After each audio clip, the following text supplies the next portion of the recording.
Dalili za mwanaume ambaye ana nguvu za kiume kupitiliza. Sikiliza kwa makini ili uweze kuelewa mwanaume ambaye ana nguvu nyingi za kiume kupitiliza.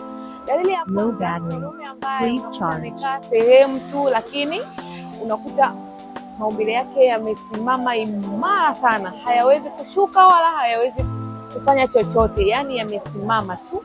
Ukiona hivyo, basi tambua kwamba wewe mwanaume una nguvu nyingi sana kupitiliza.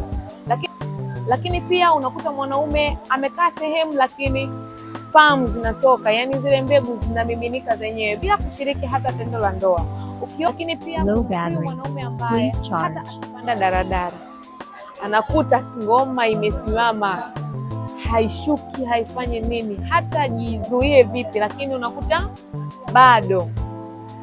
Ukiona hivyo, basi tambua kwamba wewe mwanaume umekamilika, una nguvu nyingi. Lakini wana nguvu nyingi kupitiliza, ile hali inawakera. Zile spamu zinavyotoka zenyewe bila kushiriki tendo la ndoa zinamkela, au anavyokaa kwenye daladala ina kitu kinasimama hivi, haelewi na anataka kuweka level za kawaida.